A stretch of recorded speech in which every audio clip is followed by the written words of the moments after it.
Welcome to political corridor. నేను నీలిమ. ముందుగా highlights చూద్దాం.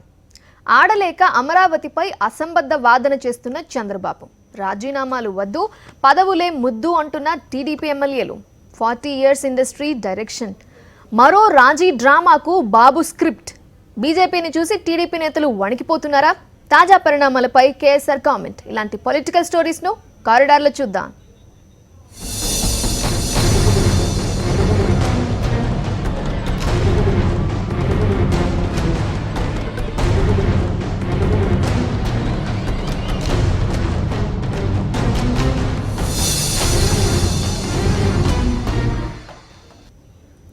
ఎక్కడైనా ప్రభుత్వ నిర్ణయంపై వ్యతిరేకత ఉంటే ప్రతిపక్ష ఎమ్మెల్యేలు రాజీనామా చేయటం ఆనవాయితీ. గతంలో చాలా పార్టీల నేతలు అలా చేశారు. తెలంగాణ కోసం టీఆర్ఎస్ ఎమ్మెల్యేలు, కేసీఆర్ ఎన్నోసార్లు రాజీనామా చేసి ఉప ఎన్నికలు ఎదుర్కొన్నారు. కానీ చంద్రబాబు తీరు అందుకు భిన్నంగా ఉంది. రాజధానిపై అధికార పార్టీ ఎమ్మెల్యేలే రాజీనామా చేయాలనటం విచిత్రంగా ఉందని పరిశీలకులు అంటున్నారు.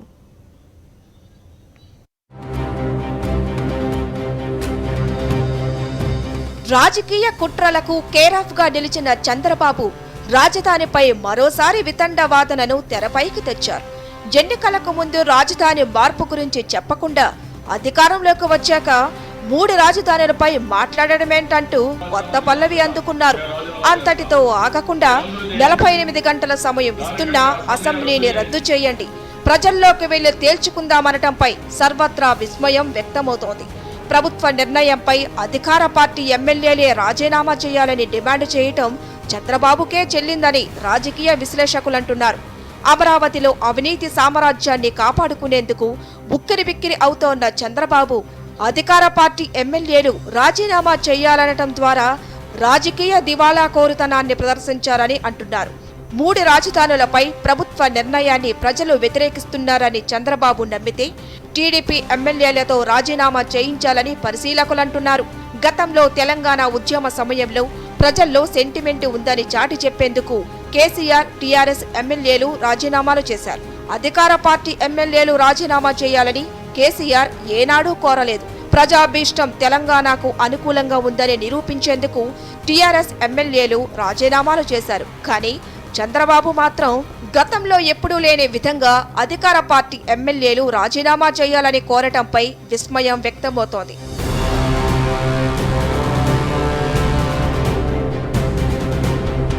రెండు 2019 ఎన్నికల్లో రాజధాని ప్రాంతంలోని 2 నియోజకవర్గాలు మంగళగిరి, తాడికొండలో వైఎస్ఆర్సీపీ ఘన విజయం సాధించింది.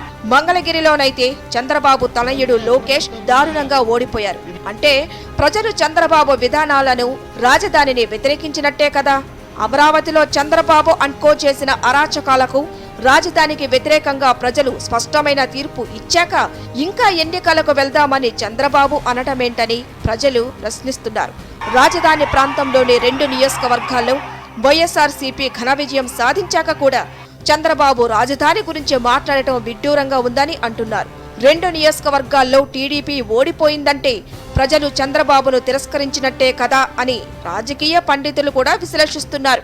కృష్ణా, గుంటూరు జిల్లాల్లో 34 అసెంబ్లీ నియోజకవర్గాలుంటే కేవలం 4 సీట్లలోనే టీడీపీ గెలిచింది. అంటే రాజధాని ప్రాంతంలోని ప్రజలే ఆయన్ను నమ్మలేదనే విషయం స్పష్టమవుతోంది. అయినా ఇప్పుడు చంద్రబాబు వైఎస్ఆర్సీపీ ఎమ్మెల్యేలను రాజీనామా చేయాలని కోరటంపై విమర్శలు వెల్లువెత్తుతున్నాయి.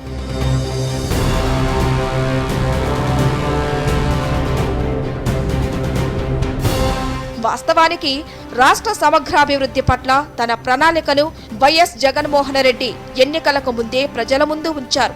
మేనిఫెస్టోలో రాజధాని గురించి చాలా స్పష్టంగా చెప్పారు.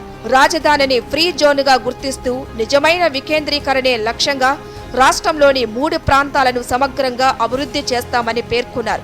దానికి అమరావతితో సహా అన్ని ప్రాంతాల ప్రజలు ఆమోదించి వైఎస్ఆర్సీపీకి అఖండ విజయం చేకూర్చారు. పైగా రాజధాని ప్రాంతం కేంద్రీకృతమైన మంగళగిరి, తాడికొండలో కూడా వైఎస్ఆర్సీపీ గెలుపొందింది.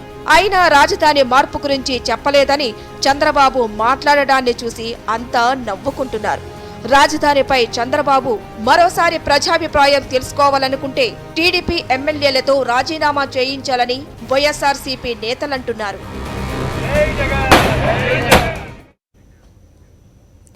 మూడు రాజధానుల అంశంపై రాజీనామాలకు తెలుగుదేశం పార్టీ ఎమ్మెల్యేలు ముందుకు రావటం లేదా? రాజీనామాలు చేద్దామని చంద్రబాబు చెప్పినా టీడీపీ ఎమ్మెల్యేలు అంగీకరించడం లేదా? ఇంతకు టీడీపీ ఎమ్మెల్యేలు రాజీనామాకు వెనుకంజ వేయటానికి కారణాలేంటి? టీడీపీలో ఏం జరుగుతోంది? మూడు రాజధానుల ఏర్పాటు ప్రజా వ్యతిరేకమని, ప్రజాభీష్టానికి విరుద్ధంగా సీఎం జగన్మోహన్ రెడ్డి నిర్ణయం తీసుకున్నారని చంద్రబాబు పదే పదే మాట్లాడుతున్నారు. మూడు రాజధానుల అంశంపై పార్టీ ఎమ్మెల్యేలు తమ పదవులకు రాజీనామా చేసి ఉప ఎన్నికలకు వెళ్లాలని చంద్రబాబు పార్టీలో చర్చించినట్టు ప్రచారం జరుగుతోంది.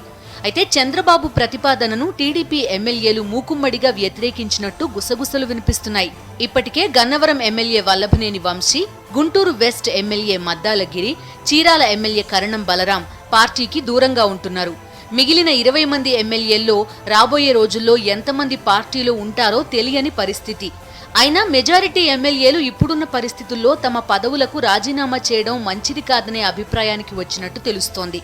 ముఖ్యంగా విశాఖ సిటీకి చెందిన 4 రాజీనామా ప్రతిపాదనను తీవ్రంగా వ్యతిరేకిస్తున్నట్టు ప్రచారం జరుగుతోంది. ఇప్పుడున్న పరిస్థితుల్లో విశాఖపట్నాన్ని రాజధానిగా వ్యతిరేకిస్తూ రాజీనామాలు చేయాలంటే తమ రాజకీయ భవిష్యత్తును తాము అంధకారంలోకి నెట్టుకున్నట్టేనని వారు అంటున్నారట. ప్రజల మనోభావాలను పట్టించుకోకుండా పదవులకు రాజీనామా చేస్తే డిపాజిట్లు తెచ్చుకోవడం కూడా కష్టమవుతుందని ఆందోళన వ్యక్తం చేస్తున్నారట. అదే అభిప్రాయాన్ని ఉత్తరాంధ్రకు చెందిన మరో ఎమ్మెల్యే కూడా వ్యక్తం చేసినట్టు పార్టీలో ప్రచారం జరుగుతోంది. తూర్పు, పశ్చిమ గోదావరి జిల్లాలకు చెందిన ఎమ్మెల్యేలది కూడా అదే పరిస్థితి. మూడు రాజధానుల ఏర్పాటుపై ప్రజల్లో వ్యతిరేకత ఏమీ లేదని, అటువంటప్పుడు తమ పదవులకు రాజీనామా చేసి మళ్లీ గెలవాలంటే కష్టమైన పని అని, అందువల్ల రాజీనామాలు చేయడం కంటే నియోజకవర్గాల్లో పార్టీ పరంగా నిరసనలు తెలిపి ఊరుకోవడం మంచిదనే అభిప్రాయం వారు వ్యక్తం చేస్తున్నట్టు తెలుస్తోంది. కర్నూలు జిల్లాలో హైకోర్టు ఏర్పాటు చేయాలనేది రాయలసీమ ప్రజల చిరకాల వాంఛ అని, మూడు రాజధానుల పుణ్యమా అని అది నెరవేరుతుంటే నేనెందుకు ఎమ్మెల్యే పదవికి రాజీనామా చేయాలని రాయలసీమకు చెందిన సీనియర్ ఎమ్మెల్యే ఒకరు పార్టీ నేతలను సూటిగా ప్రశ్నించినట్టు తెలుస్తోంది. కృష్ణా, గుంటూరు జిల్లాల్లో టీడీపీకి 4 ఎమ్మెల్యేలు ఉండగా ఇప్పటికే 2 ఎమ్మెల్యేలు ఆ పార్టీకి దూరంగా ఉంటున్నారు. ఉన్న మరో 2 ఎమ్మెల్యేలు కూడా రాజధానిపై ప్రకటనలకే పరిమితమవుతున్నారు తప్ప రాజీనామాలపై ముందుకు రావడం లేదు. రాజీనామాలపై సొంత పార్టీ ఎమ్మెల్యేలే ముందుకు రాని పరిస్థితుల్లో అసెంబ్లీని రద్దు చేయాలనడం వల్ల నవ్వుల పాలు కావాల్సి వస్తుందంటున్నారు. అందుకే రాజీనామాల గురించి మాట్లాడడం కంటే ఊరుకోవడమే మంచిదనే అభిప్రాయంలో చంద్రబాబు ఉన్నట్టు పార్టీ నేతలు చెప్తున్నారు. అయితే రాజీనామాల నుంచి తప్పించుకునే ఉద్దేశంతోనే అధికార పార్టీ ఎమ్మెల్యేలు కూడా రాజీనామా చేయాలని చంద్రబాబు డిమాండ్ చేస్తున్నట్టు పార్టీలో గుసగుసలు వినిపిస్తున్నాయి. ఎక్కడైనా ప్రభుత్వం ఒక నిర్ణయం తీసుకుంటే దాన్ని ప్రతిపక్ష పార్టీ వ్యతిరేకించే సందర్భంలో తమ పదవులకు రాజీనామా చేసి ప్రజా తీర్పు కోరడం సహజం. గతంలో కేసీఆర్ కూడా తెలంగాణ వాదం మీద అనేక సందర్భాల్లో పార్టీ ఎంపీలు, ఎమ్మెల్యేలతో రాజీనామా చేయించి ఉప ఎన్నికలకు వెళ్లారు. చంద్రబాబు నాయుడు మాత్రం దానికి విరుద్ధంగా వ్యవహరిస్తున్నారు. తమ పార్టీ ఎమ్మెల్యేలు రాజీనామాకు ముందుకు రాకపోవడంతోనే అధికార పార్టీ ఎమ్మెల్యేలంతా మూడు రాజధానుల అంశంపై రాజీనామా చేసి ఎన్నికలకు వెళ్లాలని తలాతోకాలేని డిమాండ్ని తెరపైకి తెచ్చినట్టు భావిస్తున్నారు. అసెంబ్లీ ఎన్నికల్లో చావుదెబ్బ తిన్నా చంద్రబాబు తీరు మారలేదని, ఇప్పుడున్న పరిస్థితుల్లో రాజీనామా చేస్తే మొదటికే మోసం వస్తుందనేది టీడీపీ ఎమ్మెల్యేల మనోగతంగా ప్రచారం జరుగుతోంది. వాస్తవాలు ఇలా ఉంటే చంద్రబాబు మరోలా బిల్డప్ ఇవ్వడాన్ని చూసి జనం నవ్వుకుంటున్నారని టీడీపీ నేతలే చెప్పుకుంటున్నారని పొలిటికల్ సర్కిల్స్ లో టాక్ వినిపిస్తోందట. రాజీ డ్రామాల పేరుతో మరోసారి రాజధాని రైతులను మోసం చేయటానికి చంద్రబాబు సిద్ధమవుతున్నారా?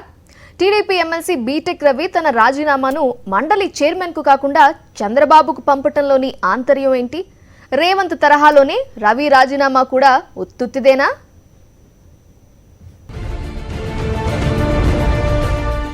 ఎమ్మెల్యే తన పదవికి రాజీనామా చేయాలనుకుంటే నిర్ణీత ఫార్మాట్లో రాజీనామా లేఖను స్పీకర్కు పంపిస్తారు.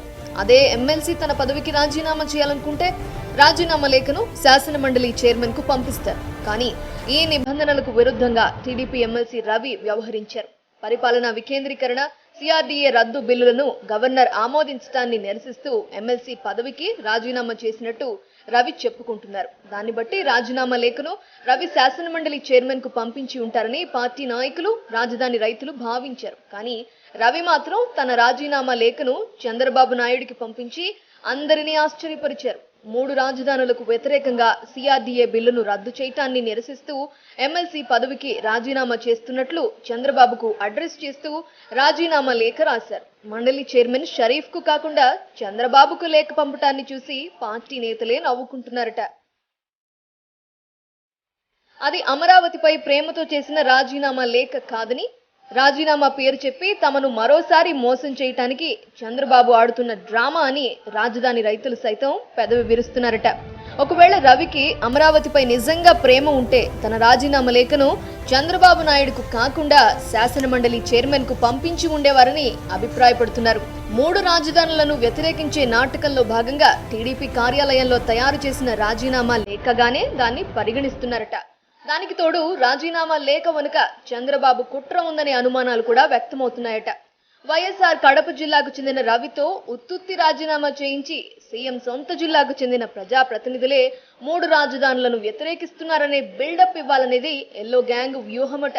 అందులో భాగంగా ఈ రాజీనామా డ్రామాను తెరపైకి తెచ్చి ఉంటారని రాజకీయ విశ్లేషకులు అంటున్నారు. ఇలాంటి రాజకీయ డ్రామాలు, నాటకాలు ఆడటం చంద్రబాబుకు వెన్నతో పెట్టిన విద్య అని ఆయన గురించి తెలిసిన నాయకులు చెబుతున్నారు. గతంలో తెలంగాణకు చెందిన రేవంత్ రెడ్డితోనూ ఇలాగే రాజీ డ్రామా రక్తి కట్టించారని గుర్తు చేస్తున్నారు. రేవంత్ రెడ్డి టీడీపీ రాజీనామా చేసి కాంగ్రెస్ పార్టీలో చేరిన సందర్భంలో రాజీనామా లేఖను స్పీకర్ కు కాకుండా చంద్రబాబుకి ఇచ్చారు. ఎమ్మెల్యే పదవి కోల్పోకుండా ఉండేందుకే చంద్రబాబు, రేవంత్ కలిసి అప్పట్లో ఆ దొంగ నాటకం ఆడారని, ఇప్పుడు రవి ఎపిసోడ్ కూడా అలాంటిదేనని గుర్తు చేస్తున్నారు. చంద్రబాబుకు చిత్తశుద్ధి ఉంటే దొంగ రాజీనామాలు కాకుండా నిర్ణీత ఫార్మాట్ లో ఎమ్మెల్యేలు, ఎమ్మెల్సీలతో చేయించాలని జనం కోరుతున్నారు. ప్రపంచంలోనే అద్భుత రాజధానిని నిర్మిస్తామని చెప్పి ప్రజలను మోసం చేసిన చంద్రబాబు ఇప్పటికైనా తన రాజకీయ డ్రామాలకు ఫుల్ స్టాప్ పెట్టాలని అంతా హితవు పలుకుతున్నారు. చంద్రబాబు మాటలకు, చేతలకు పొంతనే ఉండదు. ఎన్నికలకు ముందు ఒక మాట, ఎన్నికల తర్వాత మరో మాట మాట్లాడటం చంద్రబాబుకు అలవాటే. మద్య నిషేధం నుండి రుణమాఫీ వరకు ఎన్నోసార్లు మాట తప్పారు. అలాంటి చంద్రబాబు ఇప్పుడు రాజధానిపై నీతులు వల్లించడంపై విస్మయం వ్యక్తమవుతోంది. ఎన్నికలకు ముందు ఒకలా, ఎన్నికల తర్వాత మరోలా మాట్లాడటం చంద్రబాబుకు కొత్తేం కాదు. అది ఆయనకు వెన్నతో పెట్టిన విద్య. పార్టీ మౌలిక సిద్ధాంతాలను మార్చి కార్పొరేటర్లను అక్కున చేర్చుకున్న చంద్రబాబు వైఎస్ఆర్సీపీ గురించి మాట్లాడటాన్ని చూసి జనం నవ్వుకుంటున్నారు. రాజధాని మార్పు గురించి ఎన్నికలకు ముందు వైఎస్ఆర్సీపీ ఎక్కడా చెప్పలేదంటున్న చంద్రబాబు ఒకసారి గతాన్ని గుర్తు చేసుకోవాలని కోరుతున్నారు. 1994లో జరిగిన ఎన్నికల్లో 3 ప్రధాన హామీలు: ₹2 కిలో బియ్యం, సంపూర్ణ మద్య నిషేధం, హార్స్ పవర్ విద్యుత్కు ₹50 అని చెప్పి ఎన్టీఆర్ అధికారంలోకి వచ్చారు. తీరా ఎన్టీఆర్ కు వెన్నుపోటు పొడిచి ముఖ్యమంత్రి అయిన చంద్రబాబు ఆ హామీలను తుంగలో తొక్కారు. ఎన్నికలకు ముందు ఏ పత్రికతో సంపూర్ణ మద్య నిషేధంపై ప్రచారం చేయించారో ఆ తర్వాత అదే పత్రికతో నిషేధం ఎత్తివేయాలనే విధంగా రాయించి మద్య నిషేధానికి తూట్లు పొడిచారు. ₹2 కిలో బియ్యాన్ని 3.5 చేశారు. విద్యుత్ బిల్లులు పెంచొద్దని అడిగిన పాపానికి రైతులను పిట్టలను కాల్చినట్టు కాల్చి అమాయకులను పొట్టనబెట్టుకున్నారు.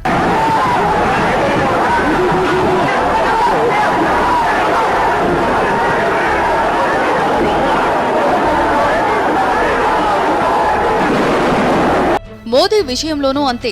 గోద్రా అల్లర్ల సమయంలో మోదీని తీవ్రంగా విమర్శించి ఆ తర్వాత బీజేపీతోనే అంటకాగారు. 2004లో అధికారానికి దూరమయ్యాక బీజేపీతో పొత్తు పెట్టుకునే ప్రసక్తే లేదని బీరాలు పలికారు. 2004, 2009లో వరుసగా 2 సార్లు ఓటమి పాలయ్యాక ఏ నోటితో మోదీని తిట్టిన తిట్టు తిట్టకుండా తిట్టారో అదే మోదీ పార్టీతో పొత్తు పెట్టుకునేందుకు అష్ట కష్టాలు పడ్డారు. మోదీ చరిష్మాతో అధికారంలోకి రావచ్చనే ఉద్దేశంతో పాత విషయాన్ని మర్చిపోయారు. బీజేపీతో పొత్తు పెట్టుకుని మోదీ చరిష్మాతో 2014లో ముచ్చటగా 3వ ముఖ్యమంత్రి అయ్యారు. ఆ తర్వాత మళ్లీ అదే మోదీని నానా మాటలన్నారు. చివరకు మోదీ కుటుంబ సభ్యులను కూడా వదిలిపెట్టలేదు. 2014లో ఎలాగైనా అధికారంలోకి రావాలనే ఉద్దేశంతో 600కు పైగా హామీలిచ్చారు. 2014 నుంచి 2019 వరకు 600కు పైగా హామీలిచ్చి ఒక్కటంటే ఒక్క హామీని సంపూర్ణంగా నెరవేర్చలేకపోయారు. బేషరతుగా రుణమాఫీ చేస్తామని చెప్పి ఆ తర్వాత రోజుకో మాట మార్చారు. చివరకు 2 లక్షల వరకు రుణాన్ని 5 విడతల్లో మాఫీ చేస్తామని చెప్పి రైతులకు మొహం చాటేశారు. అంతేకాదు మేనిఫెస్టోను కూడా పార్టీ వెబ్సైట్ నుంచే తీసేయించారు. అంతటి ఘన చరిత్ర కలిగిన చంద్రబాబు ఇప్పుడు రాజధానిని మారుస్తామని ఎన్నికలకు ముందు ఎక్కడా వైఎస్ఆర్సీపీ చెప్పలేదనడంపై సర్వత్రా విస్మయం వ్యక్తమవుతోంది. రాజధాని విషయంలో వైఎస్ఆర్సీపీ మొదటి నుంచి ఒకే మాటకు కట్టుబడి ఉంది. 2019 ఎన్నికల మేనిఫెస్టోలో ఏం చెప్పిందో అదే చేస్తోంది. కేవలం 4 పేజీలతో ప్రకటించిన మేనిఫెస్టోలో రాజధానిని ఫ్రీ జోన్గా గుర్తిస్తూ నిజమైన వికేంద్రీకరణే లక్ష్యంగా రాష్ట్రంలోని 3 ప్రాంతాలను సమగ్రంగా అభివృద్ధి చేస్తామని స్పష్టంగా చెప్పింది.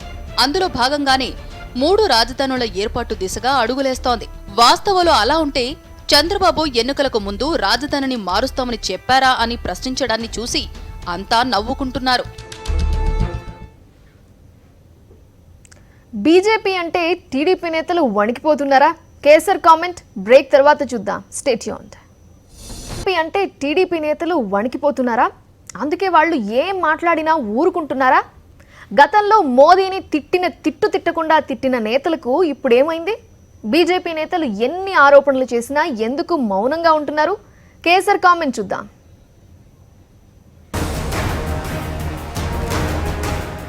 ఏపీ టీడీపీ అధినేత ప్రతిపక్ష నేత చంద్రబాబు నాయుడు ఇప్పుడు సైకిల్ తొక్కలేడు. యూపీ ములాయం సింగ్ మాదిరి ఆయన కూడా పక్కకు వెళ్ళినట్లే. ఏపీలో తెలుగుదేశంకు భవిష్యత్తు లేదు. కాంగ్రెస్లో రాహుల్ గాంధీ ఎలా విఫలమయ్యారో టీడీపీలో లోకేష్ కూడా అంతే. ఇవి Bharatiya Janata Party MP GVL Narasimharao చేసిన సీరియస్ వ్యాఖ్య. చంద్రబాబు నాయుడు డ్రామాలాడుతుంటారు. బీజేపీతో కలుస్తున్నట్లుగా ఆయన పిక్చరిస్తున్నారు. ఏదైనా ఫోన్ వస్తే అమిత్ షా ఫోన్ చేశారంటూ లోపలికి వెళ్ళి మభ్యపెడుతుంటారు. ఇది బీజేపీ ఏపీ అధ్యక్షుడు సోమవీర్రాజు సంచలన వ్యాఖ్య. తెలుగుదేశం పార్టీ భారతీయ జనతా పార్టీలో విలీనం అయిపోతుంది, భవిష్యత్తులో జరిగేది అదే అంటూ ఏపీ బీజేపీ ఉపాధ్యక్షుడు, నెహ్రూ యువ కేంద్ర ఉపాధ్యక్ష పదవిలో ఉన్న విష్ణువర్ధన్ రెడ్డి ఎద్దేవా. ఇలాంటి డైలాగులు బీజేపీ వారి నోటి వెంట వస్తుంటే చంద్రబాబు కానీ ఆయన మనుషులు కానీ ఎలా స్పందించాలి? గతంలో ఎలా విరుచుకుపడేవారు? ఇప్పుడు ఎందుకు వీటికి సమాధానం చెప్పకపోగా ఒక్కరు కూడా బీజేపీపై నోరెత్తి మాట్లాడే ధైర్యం చేయడం లేదు అంటే ఆశ్చర్యంగానే ఉంటుంది. తెలుగుదేశం పార్టీ బాగా బలహీనపడుతోందనో లేక కేంద్రంలోని బీజేపీ అంటే టీడీపీ నేతలు వణుకుతున్నారోనో అనడానికి ఎంతకన్నా నిదర్శనం ఏం కావాలి? ఆయా బీజేపీ నేతలు ఇలాంటి విమర్శలు చేసి 4-5 రోజులు అవుతున్నా అధికారికంగా టీడీపీ నేతలు ఖండించలేదు. పోనీ టీడీపీ సోషల్ మీడియాలో కూడా ఎక్కడా స్పందించినట్లు కనపడలేదు. మామూలుగా అయితే ఇలాంటి వ్యాఖ్యలు చేస్తే టీడీపీ నేతలు వారి సోషల్ మీడియా విరుచుకుపడేవి. ఉన్నవి లేనివి కలిపి తీవ్ర స్థాయిలో బీజేపీపై దుమ్మెత్తిపోసేవారు. కానీ ఎందుకు మాట్లాడలేకపోతున్నారు? 2019 ఎన్నికలకు ముందు ప్రధాని మోడీకి వ్యతిరేకంగా నల్ల పిల్లులను ఎగురవేశారు. మోడీని అవినీతిపరుడని అన్నారు. మోడీకి సంబంధించి పెద్ద కుంభకోణం బయటపెడుతున్నామని ప్లానింగ్ బోర్డు ఉపాధ్యక్షుడిగా అప్పట్లో వ్యవహరించిన కుటుంబరావు విమర్శలు గుప్పించేవారు. బోఫోర్స్ కన్నా రాఫెల్ ఒప్పందం పెద్ద కుంభకోణమని చంద్రబాబు ఆరోపించేవారు. వ్యక్తిగతంగా కూడా విమర్శలు చేస్తూ మోడీకి కుటుంబం లేదు, ఆయనకు విలువలు లేవు, తనకు కుటుంబం ఉంది, కొడుకు, కోడలు, మనవడు అంతా ఉన్నారు అంటూ ఏవేవో చంద్రబాబు ప్రసంగించేవారు. ఆయన బావమరిది ప్రముఖ నటుడు హిందూపూర్ టీడీపీ ఎమ్మెల్యే నందమూరి బాలకృష్ణ ధర్మ పోరాట సభలో మోడీని ఎలా దూషించింది అంతా చూశాం. మిగిలిన టీడీపీ నేతల సంగతి, వాటిని విస్తారంగా ప్రచారం చేసిన తెలుగుదేశం మీడియా గురించి చెప్పనక్కర్లేదు. కానీ ఇప్పుడు వీరెవ్వరూ నోరు విప్పడం లేదు. తెలుగుదేశం మీడియా కూడా కుక్కిన పేను మాదిరిగా ఉంటోంది. అంతేకాక ఎక్కడ వీలైతే అక్కడ చంద్రబాబు అలాగే టీడీపీ మీడియా బీజేపీకి తాము దగ్గరగానే ఉన్నట్లు పిక్చర్ ఇవ్వడానికి తంటాలు పడుతున్నారు. ఎంత దైన్యస్థితి! చంద్రబాబు తాను పోరాట యోధుడిని చెప్పుకుంటారు.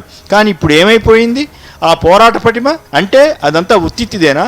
తన వ్యక్తిగత సహాయకుడు శ్రీనివాస్ ఇంటిపై ఆదాయ పన్ను శాఖ దాడి చేయటం, ఆ తర్వాత 2,000 కోట్ల అక్రమ లావాదేవీలు కనుగొన్నామని అధికారికంగా కేంద్ర ప్రభుత్వ సంస్థ సిబిటిడి ప్రకటించడంతో వీరంతా సైలెంట్ అయిపోయారా? తిడితే తిట్టారులే, మన మీద కేసులు రాకుండా ఉంటే చాలులే అని అనుకుంటున్నారా? అధికారంలో ఉన్నప్పుడు సిబిఐని ఏపీలో అడుగుపెట్టనివ్వనని చంద్రబాబు జీవో ఇచ్చారు. సుజనా చౌదరి, సీఎం రమేష్ తదితరులపై ఆదాయ పన్ను దాడులు జరుగుతుంటే మోడీని తీవ్రంగా విమర్శించేవారు. ఆ తర్వాత వారు బీజేపీలో చేరిపోతే చంద్రబాబు పల్లెత్తి మాట కూడా అనలేదు. అలా టీడీపీని బీజేపీలో విలీనం చేస్తూ ఆదేశాలు ఇచ్చినందుకు ఉపరాష్ట్రపతి, రాజ్యసభ చైర్మన్ వెంకయ్యనాయుడును కూడా ఒక్క మాట అనలేదు. ఇవన్నీ దేనికి సంకేతాలు? నిజంగానే జీవీఎల్ చెప్పినట్లు చంద్రబాబు సైకిల్ తొక్కలేని పరిస్థితిలో పడ్డారా? అదే వైఎస్ఆర్ కాంగ్రెస్ వంటి వారు ఇలాంటి విమర్శలు చేసి ఉంటే తాటి చెట్టంతా ఎగిరిపడేవారు కదా. మరి ఏమైంది ఇప్పుడు? తెలుగుదేశం పార్టీ తెలుగువారి ఆత్మగౌరవం కోసం పుట్టిందని ఎన్టీఆర్ ప్రకటించేవారు. ఆ తర్వాత టీడీపీని వశపరుచుకున్న తర్వాత ఎన్టీఆర్ ఆత్మగౌరవం తెస్తే తాను ఆత్మవిశ్వాసం తెచ్చానని చంద్రబాబు ప్రచారం చేసుకుంటుండేవారు. ఏమైంది తెలుగుదేశం పార్టీ ఆత్మగౌరవం? ఏమైంది చంద్రబాబు నాయుడు ఆత్మవిశ్వాసం? అందితే జుట్టు, అందకపోతే కాళ్ళు అన్న సామెత మాదిరిగా టీడీపీ వ్యవహరిస్తోందా? తెలుగుదేశం పార్టీ పుట్టుక నుంచి ఇంతవరకు వివిధ పరిణామాలను గమనిస్తూ వచ్చిన వారందరికీ ఈ పరిణామాలు ఆశ్చర్యంగానే ఉంటాయి. తెలుగుదేశం పార్టీ ఇప్పుడు ఎంత పిరికి పార్టీగా, ఆత్మగౌరవం లేని పార్టీగా, ఆత్మవిశ్వాసం కోల్పోయిన పార్టీగా మారిపోయిందా అన్న సందేహం సహజంగానే వచ్చే అవకాశాన్ని స్వయంగా చంద్రబాబే ఇస్తున్నారా? మరి దీనికి చంద్రబాబు ఎప్పుడు సమాధానం ఇస్తారో చూడాలి. భారతీయ జనతా పార్టీ తమ పరువు తీస్తున్న ఎంతకాలం చంద్రబాబు టీడీపీ నేతలు భరిస్తారో చూడాల్సిందే. ఇది ఇవాల్టి పొలిటికల్ కారిడార్.